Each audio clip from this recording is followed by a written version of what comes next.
El último punto del tema trata sobre los nacionalismos.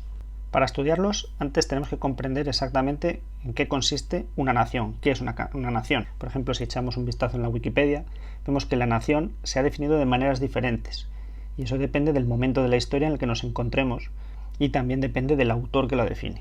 De esa manera, no existe exactamente un consenso sobre qué es exactamente una nación. Por ejemplo, en la Real Academia podemos ver que es un conjunto de los habitantes de un país que están regidos por el mismo gobierno, el territorio de una nación, es decir, el espacio físico, un conjunto de personas de un mismo origen que generalmente, no siempre, hablan un mismo idioma, tienen una tradición común. De manera que no es exactamente fácil definir exactamente lo que es una nación. Definir el nacionalismo sí que parece un poco más sencillo. La definición que podemos encontrar, la primera que podemos encontrar en Google, por ejemplo, es que el nacionalismo es una doctrina o es un movimiento político, una manera de pensar que reivindican el derecho de una nacionalidad, es decir, de una nación, con lo difícil que es saber qué es eso, a la reafirmación de su propia personalidad mediante una autodeterminación política. ¿Qué quiere decir eso? Pues bueno, el derecho que tiene una comunidad a configurar su espacio físico en un estado propio. Otra acepción de nacionalismo es el apego especial a la propia nación y todo cuanto le pertenece. No tiene por qué exigir una autodeterminación o la existencia de un estado propio, sino simplemente un apego, un sentimiento. En el siglo XIX, los nacionalismos favorecieron, por un lado, la unificación de estados, es decir, la creación de estados mediante la unificación de distintos territorios o de distintas comunidades, porque estas comunidades tenían una identidad compartida, o también la desintegración de estados, es decir, la lucha de algunas comunidades por independizar su territorio y su comunidad de una entidad mayor. Por ejemplo, en la parte de arriba, en la izquierda y en la derecha, podemos ver los distintos estados en los que estaban divididos lo que hoy en día es Centro Europa y lo que hoy en día es Italia. Si os fijáis, todos los puntos verdes son las comunidades, los territorios que tienen algo en común, es decir, donde había población que era germanoparlante, que hablaban alemán. En buena medida coincide con lo que hoy en día es el país de Alemania. Pero en otros casos podemos ver que muchos puntitos verdes están diseminados por distintos sitios. Como si, por ejemplo, hoy en día en Herencia hablaran el mismo idioma que en Alcázar, pero en Quero o en Villafranca o en Cinco Casas hablaran un idioma diferente. Y todos esos lugares en los que hablan un idioma diferente al de Alcázar quisieran configurarse en un estado. En Italia ocurría algo parecido. Había distintos estados que podían ser reinos, principados, los estados pontificios que gobernaba el Papa, repúblicas incluso, y estos estados todos compartían una cierta tradición histórica y todos compartían el mismo idioma, todos hablaban italiano, en mayor o menor medida, pero son estados completamente independientes. Esto en cuanto a la unificación de estados. Pero en cuanto a la desintegración de estados, también podemos encontrarnos con grandes imperios. Por ejemplo, aquí podemos ver la configuración del Imperio Otomano. Un imperio que tenía su base o su centro neurálgico en lo que hoy en día es Turquía, pero que se extendía por la península de los Balcanes, en Europa, lo que hoy en día es Grecia o Albania, Rumanía, y en el norte de África. Pero todo formaba parte del mismo imperio, a pesar de que ahí podemos encontrar religiones diferentes. Por supuesto, los griegos, los rumanos y los turcos profesan religiones diferentes y también una gran cantidad de idiomas distintos y en muchos casos tradiciones históricas también distintas. Lo mismo encontramos en el centro de Europa. Nos encontramos con el Imperio Austriaco o el Imperio de Austria-Hungría, que está compuesto por unos distintos grupos de poblaciones que en algunos casos hablan alemán, como veis ahí en las manchas o los colores que están en rojo son comunidades de germanoparlantes que están, si os fijáis, están en lo que hoy en día es Austria o en lo que hoy en día es la República Checa o Hungría, Rumanía, pero todos ellos formaban parte de un mismo gran estado, que era este imperio austrohúngaro. Uno de los ejemplos que tenemos que estudiar es la unificación de Italia, es decir, cómo todos estos estados italianos que estaban repartidos a lo largo de lo que hoy en día es Italia y parte de la costa de lo que hoy en día es Croacia, cómo inician un proceso para configurarse en un solo estado. Y estos son los tres grandes protagonistas de este proceso. Por un lado, el revolucionario Giuseppe Garibaldi y el pensador Giuseppe Mazzini, junto con el conde de Cavour, que como primer ministro del reino del Piamonte, Cerdeña, dirigirán este proceso para configurar este gran reino de Italia. Todo ello auspiciado por el rey, por Vittorio Emanuele II, rey de uno de estos estados italianos, del reino del Piamonte y Cerdeña. Este proceso, como vemos, va a comenzar en 1859 con el reino de Piamonte-Cerdeña, que vemos en la zona norte de Italia, y que irá incorporando estados hasta culminar en 1870 con la creación y unificación de todo el reino de Italia, aunque algunas ampliaciones tendrán lugar ya en el siglo XX y durante la Primera Guerra Mundial por parte de territorios que pertenecían anteriormente al Imperio Austrohúngaro. Fijaos en este mapa de lo que era Italia y los estados italianos en 1829, con estos grandes reinos, el de Piamonte, Cerdeña, que tenemos en un color marrón oscuro, o el reino de las dos Sicilias, en marrón claro, junto con otros reinos y algunos estados pequeños como el Ducado de Lucca o el Gran Ducado de Toscana, el Ducado de Módena, el Ducado de Parma. Estos ducados pequeñitos, estos reinos, van a iniciar un proceso de incorporación al reino de Piamonte, que es quien va a liderar este proceso. Y este proceso no va a ser pacífico. Va a haber luchas con otros grandes estados que tienen apetencias por Italia, como van a ser el Imperio Austrohúngaro, que intenta expandirse hacia el sur, o el Imperio francés en este momento, que intenta expandirse hacia el noroeste de Italia. Estas batallas, las grandes batallas de Magenta y Solferino en 1859, inician este camino de unificación. Tras estos enfrentamientos entre este reino del Piamonte y el Imperio Austrohúngaro, una gran parte del Ducado de Lombardía, que se encontraba bajo la influencia del Imperio Austriaco, es transferido al reino del Piamonte, reino de Cerdeña-Piamonte, algo que a Francia le conviene en cierto modo para debilitar al Imperio Austriaco, que va a ser uno de sus grandes opositores o uno de sus grandes competidores en el teatro, en el escenario europeo. Hay dos guerras de independencia, la primera y la segunda, en las cuales el reino de Piamonte-Cerdeña se enfrenta a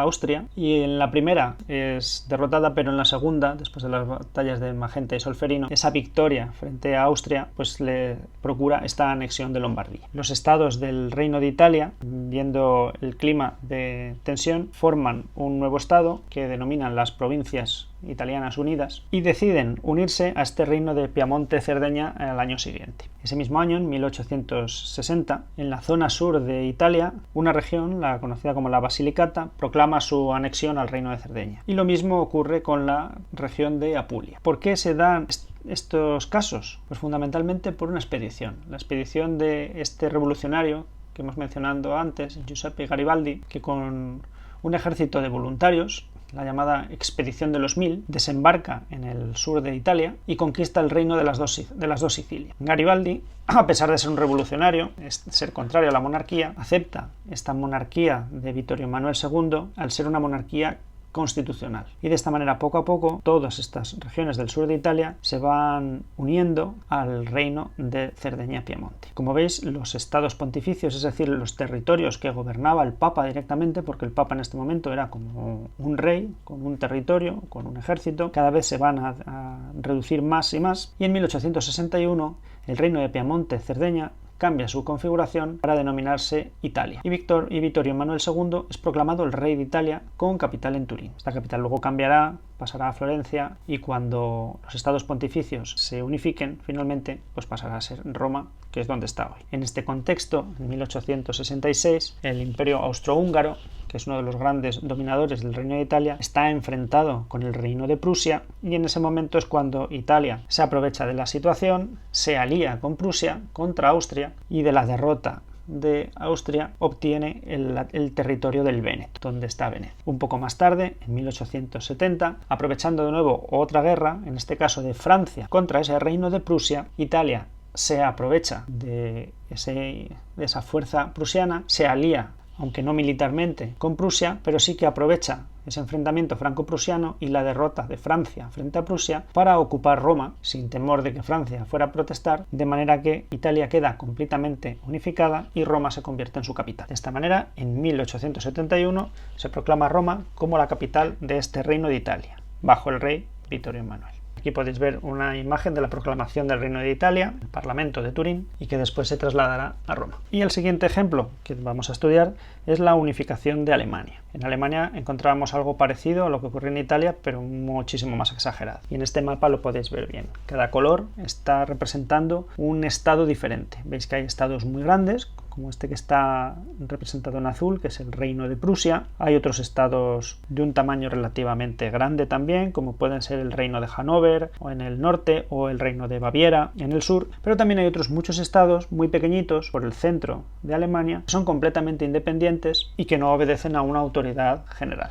En total, podemos decir que después del Congreso de Viena, acordaos ese congreso que hay cuando se derrota a Napoleón, Alemania está dividida en 39 estados. Y todos estos estados están agrupados de alguna manera en una confederación germánica. Lo que pasa es que esta confederación germánica está dominada en cierta medida por Austria. En este momento hay una suerte de conflicto entre dos concepciones del nacionalismo, porque todos estos estados tienen en común su pasado, su mitología, su religión. Hasta cierto punto unos son católicos, otros son protestantes, pero sobre todo tienen en común su idioma. Todos hablan alemán y hay dos modelos que están enfrentados. Por un lado tenemos la Gran Alemania, que sería todos estos estados, incluido Austria, y una pequeña Alemania, que serían todos estos mismos estados, pero excluyendo a Austria, porque Austria a su vez forma parte del Imperio Austrohúngaro. En esta pequeña Alemania sería el Reino de Prusia quien lideraría esta opción. Y va a ser Prusia, precisamente, quien va a liderar este camino hacia la unificación alemana. Esto que está marcado en rojo es el Reino de Prusia, y en verde tenemos el Reino de Austria. Un primer camino que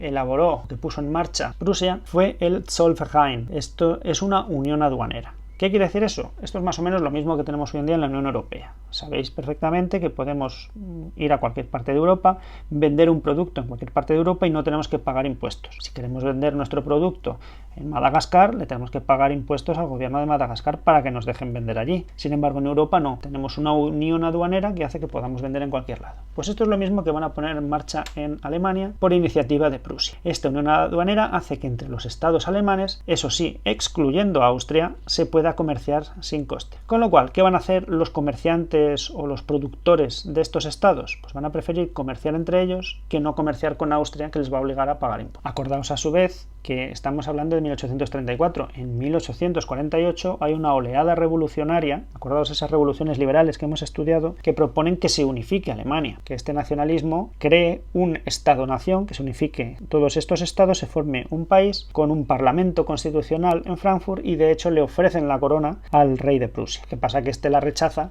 porque el rey de Prusia en 1848 no tenía ninguna intención de ser un rey constitucional, prefería ser un rey absoluto. De manera que este primer intento de unificación fracasa. El personaje que va a poner en marcha el proceso de manera ya definitiva es Otto von Bismarck. Bismarck, como canciller del Reino de Prusia, pone en marcha el proceso de unificación y lo va a poner en marcha siguiendo distintas etapas y combinando, por un lado, la guerra y por otro la diplomacia, de una manera muy hábil. En una primera etapa, en 1864, Austria y Prusia, aliados, se enfrentan al Reino de Dinamarca, poniendo como excusa los estados del sur de Dinamarca, que son estados de habla alemana, los estados de Schleswig y Holstein, y esta guerra, por supuesto, desastrosa para el Reino de Dinamarca, se salda con la victoria de Prusia y Austria, y estos estados se reparten por un lado Schleswig para Prusia y Holstein para Austria. Eso va a llevar a tensiones porque Holstein está muy separado de Austria, como podéis ver en el mapa. Son los territorios que están en azul clarito. Está el territorio de Prusia, está en medio. De manera que esto nos va a llevar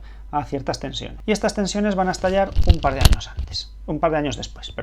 En 1866 se produce una guerra austro-prusiana. Prusia se enfrenta a Austria y de una manera bastante rápida, en 7 semanas, Prusia derrota a Austria en la batalla de Sadowa y esto lleva a la disolución de la Confederación Germánica y la creación de la Confederación de Alemania del Norte. Ya tenemos ahí por primera vez la palabra alemán. En este caso, esta nueva confederación está liderada por Prusia y Austria ya se encuentra completamente excluida. Y el golpe de gracia lo vamos a tener un poquito después, cuando en 1870 estalle la guerra franco-prusiana. España va a tener aquí un pequeño papel, y ya lo veremos cuando estudiemos el tema de España. El caso es que esta guerra franco-prusiana enfrenta al Reino de Prusia, liderado por Bismarck, como primer ministro del Kaiser Guillermo I, y Francia, liderado por el emperador en este momento, que ya es el Imperio francés, el emperador Napoleón III. La guerra es desastrosa para Francia. En la batalla de Sedan, Francia es derrotada. El propio emperador Napoleón III es hecho prisionero y en el mismo Palacio de Versalles, es decir, en las puertas de París, en el Salón de los Espejos, la Sala de los Espejos, el lugar más llamativo y más importante del Palacio de Versalles, el Kaiser, el emperador Guillermo I,